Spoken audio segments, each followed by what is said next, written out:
Please be advised that the views and opinions of the host and guests do not reflect those of the station, the management, and its network.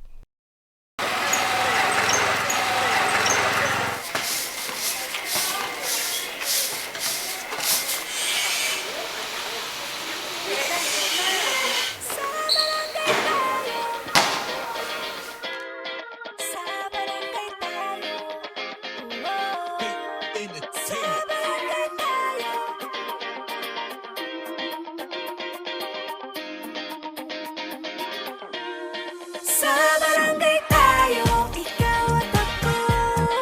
Sa barangay tayo, wow. Sa barangay tayo, ikaw at ako. Nagbibigay ng aral sa mga kagawad at kapitan. Sa barangay tayo. Ganda ng barangay at nagtutulungan. May pagkakaisa. Sa kaayusan ay mas nararamdaman ang pagmamahalan. Ang ating barangay laging maayos. Kung merong disiplina ang mamamayan, respeto at paggalang, yan ang kailangan. Yo, tayo ang magtutulungan at magdadamayan. Sa barangay tayo, ikaw at ako. Sa barangay tayo, wow. Isang magandang araw po sa inyo mga kabarangay. Ako po ang inyong lingkod, SK Mari Salazar, at welcome po sa isa na namang araw ng makabuluhang talakayan para sa ikagaganda ng serbisyong barangay. Kasama pa rin po si Kagawad Marie Formentera Ferrer. Isang mapagpalang araw po sa inyo mga kabarangay. Ako po ang inyong lingkod, Kags Marie Formentera Ferrer, na magbibigay ng serbisyong higit pa sa inaasahan ninyo. Kasama ang ating pambansang kagawad, Kags Butch Serrano. Maraming salamat, SK May at Kagawad Mali. Isang karangalan ang makasama kayo, 42,047 barangays ng buong Pilipinas upang mag-aral para mapaganda ang ating pagsisilbi. Dito lang yan, Sa barangay tayo. Okay, maraming salamat po at in our continuing series na dumadalaw po kami sa mga barangay sa Pilipinas. Nandito po kami ngayon sa Barangay Namayan, Mandaluyong. Pero bago lahat, si Kags Marie, kamusta ka na? At wala tayong emergency ngayon. Hindi tayo na Pancho. Na-miss pa po namin Na-miss at ka mga namin. kabarangay. Oo nga mga kabarangay, na-miss ko rin kayo. At dahil dyan, sa sobrang pagka-miss sa atin ni Kags Butch, ay special mention na naman po tayo. Kaya itong episode na ito is very special, Kags Butch, dahil ipapakilala na sa atin ni Kags Butch ang ating guest for today. Of course, hindi na iba ang ating guest. In fact, isa siya sa mga paborito natin mga kapitan. Sa dami-dami ng ating mga interview. Siguro ito na ang kanyang pangatlong interview dahil tuwan-tuwa ang ating programa sa kanyang mga ginagawa. At ngayon nga, dahil nga dumadalaw-dalaw tayo, it's about time na madalaw natin ang kanyang barangay. The one and only Barangay Namayan, punong barangay, Mr. Dondon Francisco. Magandang araw po sa inyong lahat. At I'm very pleased again na nandito po ako sa inyo. At talaga namang inspiring po kasi ang sa barangay tayo na program at yung ginagawa nyo po, lalong-lalo na sa mga barangay officials ng iba't ibang lugar dito sa Pilipinas. So I'm very much humbled by my presence here and because of your presence. Maraming salamat din po sa pag-iimbita po sa amin dito sa Barangay Namayan, Kap Yes. London. And katulad nga po ng nabanggit po kanina ni Kags Butch, pangatlong beses na po namin kayo may interview. And mga kagawad, every time na nai-interview natin si Kap London, we always learn something new, hindi po ba? True. Totoo yan. At well, sa dami na natutunan natin sa kanya, marami, alam mo kung malilinig nila yung kwentuhan natin kanina. Siguro isang librong local government code na yun sa talima ni Kags Dondon Francisco. Kulang po ang isang episode. Kulang na isang episode. Pero ang pinakamaganda kong na-experience pa sa ngayon, na-meet natin ang kanyang nanay. Yes. Si Mami Francisco, a.k.a. Ma Barker. Sabi nga ni Kags Dondon. Kaya maraming salamat dahil mayroong personal touch. Alam niyo sa isang barangay, pag may mga personal touch na ganyan, nagiging pamilya at pamilya nga napapansin natin kanina pa ang Barangay Namayan. Actually, guys, it's an honor talaga. Na first time ko na-meet si Cap Tondo na lagi natin ginagawang example, di ba? Especially Cap, yung pong One Namayan app, na talagang yan yung laging hinihingi sa atin ng ating mga kabarangay and yung mga Facebook comments and yung mga televiewers natin. Kasi tinatanong kung paano mag-start up ng One Namayan app. Kasi talagang all-in-one access, lalo na dun sa mga pangangailangan mismo ng kanilang mga taga-barangay. Correct. Yes. Kung hindi niyo po alam yung One Namayan app, yun po yung digital application na isang pindot nyo lang, darating ang tulong ng Barangay Namayan. Ano pa man ang hingilin nyo. Pero, bago ang lahat, tatanungin muna si SK Mike dahil marami tayong pag-uusapan, marami mga bagong proyekto ang ating kapitan. Yes po. Mamaya nga po babalikan po natin yung One Namayan app and all the services that is included po sa application po na yan. Pero bago po ang lahat, Cap Dondon, kamusta po muna kayo at kamusta po ang inyong barangay, ang Barangay Namayan? Mabuti naman po ako. Thank you for asking, SK Mai. At itong barangay namin ngayon, medyo natutuwa po ako kasi dahil recently nagsagawa po kami ng isang implementation ng isang ordinance at karamihan, actually 99% of the people na nakatira dito, may sasakyan ay sumunod po sa aming ordinance ng hindi kami nahihirapan mag-implement at walang halos mga naging problema o hitches. At nakita nga po natin yan kanina sa pagdating po natin dito sa kanilang barangay hall. Nakuhanan din po natin yan, papapakita po natin yan. Cap, kamusta po ang reception po ng inyong pong mga kabarangay sa bagong ordinance po na ito? Well, siyempre talagang ganyan, it's a normal process. Like for example, pag may change, talagang may mga nagki-cringe sa change.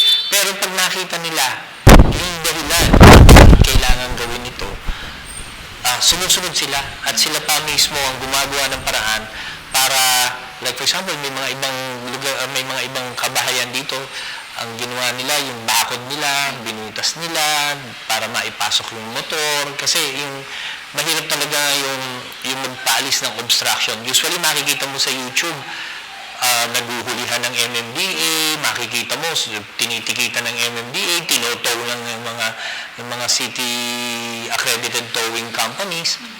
Pero dito sa Namayan, hindi na kailangan pumunta rito yung MMDA, yung towing company, o yung city government, kasi kami na mismo ang sumunod dun sa ordinansa namin. Kami na mismo ang gumagawa ng paraan para hindi na sila maabala pa at pumasok dito. Kami na po ang maglilinis ng aming lugar. Ayan po, no? Makikita niyo po sa mga screens ninyo na napakalinis po ng mga inner tsaka yung mga outer roads ng Barangay Namayan. Dahil nga po sa pinag-uusapan nga po namin na talagang ini-implement ng ating kapitan ang talagang directive ng MMDA na national directive po yan eh. Yeah.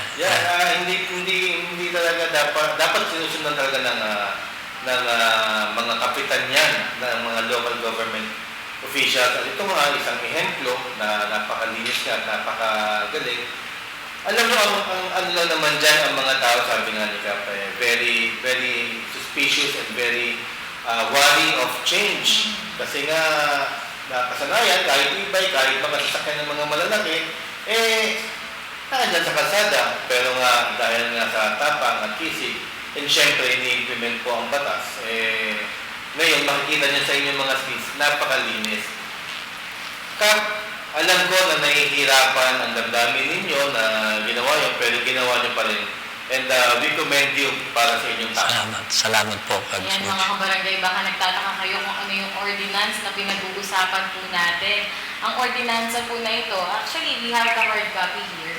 It's an ordinance establishing the Barangay Namayan Omnibus Traffic and Parking Management Code. And I'm sure yung ating mga kapwa-barangay officials na manonood, Cats, is hahanapin at tatanungin kung paano ba naging proseso nito, ma'am.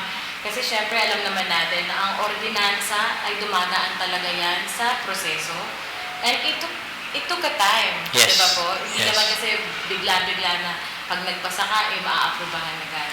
So, dumaan ito sa series of committee meeting, public hearings. Yes. And nakakatuwa dahil tayo mismo, Franz and SK May, nakita natin kanina yung mga roads na affected nito.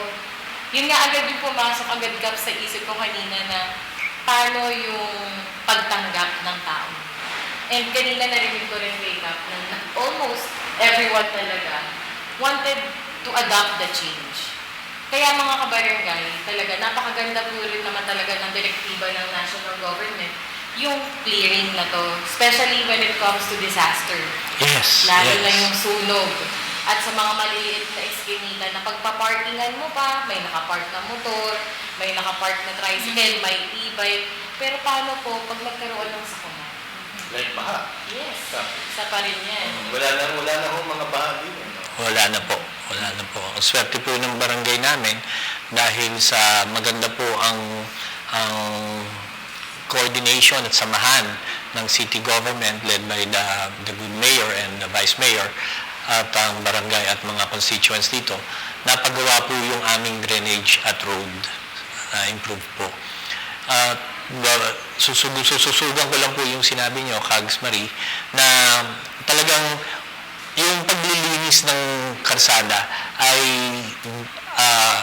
bonus na lang po yun. Ang talagang kailangan na gawin ng isang nanunungkulan ay maggawing safe yung barangay niya, yung community niya. Sa pamamaraan ng papaano, yung maalis mo yung mga obstruction sa kalye para mas madali makapasok ang isang bumbero ay malaking bagay na po kasi you save a life. Mahirap po yung pag pumasok ka, sinasalubong ka ng mga tao, bukod doon sinasalubong ka na naglalabas ng motor dahil nasusunog yung isang bahay, mahirap po yun. Ayoko po mangyari sa barangay namin yun at may mawalan ng buhay. At kalakip nito, bukod sa you are saving lives, you are also giving happiness to people. Makikita niyo naman, maya-maya ng konti, ipa-flash namin sa screen, ipa-flash namin na tuwing gabi, meron kayong parang park, buong park ng barangay na Maya. Yeah. Sa inyong mga lighting show. Yung barangay ko po, though maliit, ay pinilit ko pong mailawan lahat ng sulok dito sa barangay, except for private areas kasi hindi po allowed doon. You cannot use public funds for private purposes. Pero dun sa mga area na public, nilagyan po namin ng ilaw kasi gusto ko child-friendly po yung barangay ko eh. Kailangan safe to sa mga kababaihan na naglalakad sa gabi, safe to sa mga batang naglalaro, lalong-lalo na at uso po ngayon ng pagnanakaw, yung pagnanakawan, at least dito na pipigilan po eh. Yung mga magnanakaw na pumasok dito kasi may CCTV na, may maliwanag pa. Yun And po. speaking of keeping the barangay child-friendly nga po mga kagawad, Kap, i-share nyo naman po sa atin, sa ating mga kabarangay, kanina po ay nalibot po tayo ni Kap sa barangay Namayan at nakita nga po natin, maging sa harap po ng barangay hall ay nandito rin po ang inyong children's playground. Yes po. At bukas po yan hanggang 7 p.m. po ng gabi, Yes, hindi yes. po ba? At nakakatuwa po makita din po ang ating mga barangay workers na nandun din po na nagbabantay sa mga kabataan mula dito sa inyong barangay. Yes. Tama po. Kasi po ano po ako medyo laking busko po ako, laking busko niyan. May kasabihan po sa amin sa Don Bosco na jump, run, make noise but do not sin. Okay? So sa akin, mas okay na po sa akin na nandito ho yung mga kabataan. Mas okay na sa akin na nakikita ko sila, nasusubaybayan ko, hindi nawawala yung value ng pagmamano, hindi nawawala yung value ng mga, hindi nagmumura, yung nakikipaglaro, kasi ngayon ibang-iba na mga kabataan eh. Yung respect, nandun pa rin. So, mas gusto ko na ho na nandito sila sa amin. So, yung part, ginawa kong medyo child-friendly talaga na nandito yung playground nyo, maglaro kayo, nandito kami, at para magbantay sa inyo, nandito ang SK, pwede kayong maglaro ng basketball, pwede kayong umikot, pwede kayong magkwentuhan lang. Ganun sa amin. Also, Franz and SK May, kanina nakita na rin natin yung facility nila for sports. Andun yung SK office, yung may sarili pa silang gym na kung saan pwedeng mag-free workout ang ating Yes. mga kabataan. Yes. Introduce nyo naman Kap kung paano nagsimula yung gym facility na yun. Yan nga, dinaanan po ng lahat ng mundo, hindi lang ng Pilipinas, ang COVID, ang pandemic. At dito, na-realize natin, noon, 14 days lang eh. Pag nakalagpas ka ng 14 days, wow, safe na ako, 14 days na. At least buhay ako.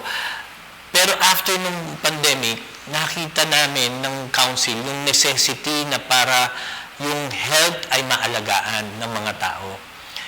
Kasi pag hindi ka healthy, madali kang dapuan ng COVID. So kahit ba may bakuna ka sa COVID o meron kang mga iniinom, kung hindi ka naman nagpupuyat ka, hindi ka healthy, hindi ka nag-workout, talagang nawawala yung panlaban mo. So sabi ko, halika gawa tayo ng gym, pagandahin natin, SK ang mag-maintain dahil sa kanila naman talaga yan. At ibukas natin sa mga taong gusto, hindi lang sa lalaki, pati sa babae. Hindi lang sa lalaki at babae na kasi edad natin, kundi pati yung mga senior citizen. Meron dun pwede kang parang treadmill na pwede kang maglakad lang, at least maging healthy yung mga tao. Yun lang naman ang aking ngayon, itaas yung kalidad ng antas ng pamumuhay ng bawat isang taga-namayan. Kanina po nabanggit din po ninyo sa amin, bukod po sa inyong initiatives pagdating po sa physical health ng mga taga-barangay Namayan, meron din po kayong initiatives para naman po sa mental health and wellness din po ng inyong mga kabarangay. Pwede din po ba ninyong ibahagi po sa atin yan? Yes, very much lucky ang mga taga-barangay Namayan, hindi lang po kami, dahil meron po kami rito na in-house psychometrician, kaklase po ng aking anak. So sabi niya, may kailangan ka at kailangan nating ma-mitigate yung pinakamasamang pwede mangyari sa isang bata, tawagan niyo po ako. So usually, pumupunta po yung aming psychometrician dun sa mga batang nangangailangan ng suporta, lalo na pagdating sa mental wellness. Okay. Now, ito ay offshoot pa rin ng pandemic. Nung pandemic, at puro social media ang ginawa ng mga tao, lalo na mga kabataan, medyo ang social media talaga hindi ako Kags Butch eh. Nakalusot dyan. Oo saka hindi ako pabor for the simple reason na iba effect sa mga kabataan. Okay? So, paano ngayon natin mababalanse yung effect ng social media sa mga tao? Kailangan ma-seminar, makausap yung parents, magkaroon ng acceptance, huwag mag-deny. At the same time, gumawa ng mga pamamaraan ng barangay na, like for example, dito sa amin, huwag ka na magdala ng cellphone sa park. Ang dito, dali mo, sarili mo, tapos mag-exercise ka kung kabataan ka. Tapos kung may problema ka, nandito po kaagad kami. Kami po ng barangay Namayan. Sa barangay tayo. Nagbibigay ng aral sa mga kagawad